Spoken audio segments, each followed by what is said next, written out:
Question. Il vient tout juste de sortir un nouvel album. C'est Jacques Brel? Non. Moi je sais, c'est Jean Ferrat. Non plus.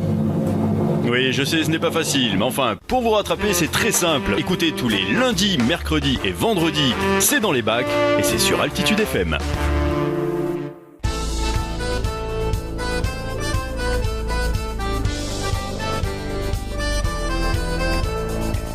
Salut à tous pour cette dernière partie. Cette semaine, nous parlons du groupe corse Cantau Populu Corsu, dont nous avons déjà parlé de l'album aussi, qui sort là en octobre, qui s'appelle Oggi. Et aujourd'hui, on va s'étaler un petit peu plus, on va essayer de rentrer un petit peu plus dans l'histoire du groupe. Ce groupe fondé en 73, qui est à l'origine du renouveau du chant corse à partir des années 70. Et les chansons sont des reprises des chants traditionnels, car leur premier but était qu'elles restent un témoignage de ce que chantaient les anciens dans les villages.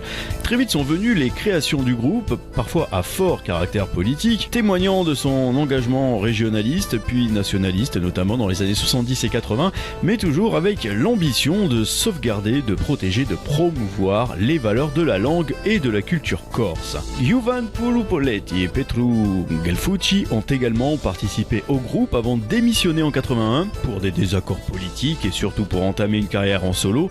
Les frères Bernardini, donc faisant partie d'I Mouvrini, ont participé à l'aventure comme bon nombre de chanteurs et musiciens en Corse. Cantau Populu Corsu est un groupe précurseur de renouveau du chant en langue corse. Uriakutsi en 1981, le groupe crée des écoles de chant partout dans l'île de Beauté et forme les jeunes à la pratique du chant polyphonique, mais surtout à la pratique de la langue corse à travers les chants. Natale Luciani, un des fondateurs du groupe dont il était le représentant le plus emblématique et par ailleurs militant culturel et politique, est tragiquement disparu en décembre 2003.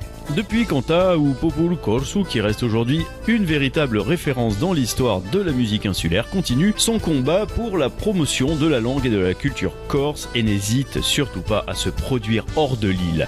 Depuis 2003, le groupe a pris une autre dimension sur le plan national et à l'international avec des concerts, notamment à Paris. Ils étaient au Bataclan en 2005, 2007, 2008, 2011 et ils ont sorti un CD live et un DVD du Bataclan justement et de l'Olympiade 2006 et 2009. Ils ont fait la Cigale en 2010, le Trianon en 2014 et hors Paris, bien ils ont quand même fait Marseille, Lyon, Aix, etc. Mais ils sont aussi allés au Pays Basque, à Genève, dans le Jura, en Suisse, à Carouge, en Italie, en Irlande. Bref, ils ont bourlingué. Au studio, l'Angelina, Valerio Di Rustino, Cantau Populu Corsu travaille depuis plus de 16 mois sur l'album des 40 ans qui est sorti en juillet 2013, suivi d'une tournée en Corse, un petit peu partout en France aussi, avec en date parisienne le 8 février au Trianon. Allez, on se fait encore un petit plaisir cette semaine. On va s'écouter l'Armata di l'Ombra. Bon, pour ceux qui parlent très mal le corse comme moi, on en a déduit que ça veut dire l'armée de l'ombre, si je ne m'abuse. Et on va se régaler encore avec ces voix, chants corse, cette musique de Cantau Populu Corsu et on se retrouve juste après.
Un giorno sbucerà.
À l'instant, c'était l'Armata di Lombra, l'armée de l'ombre, tiré du dernier album du groupe corse Cantau Populu Corsu, le dernier album qui se nomme Oggi, qui veut dire aujourd'hui, et aujourd'hui, effectivement, il est enfin dispo en France, sur le continent, alors que là-bas en Corse, ils ont la chance de pouvoir en profiter depuis le 15 juillet.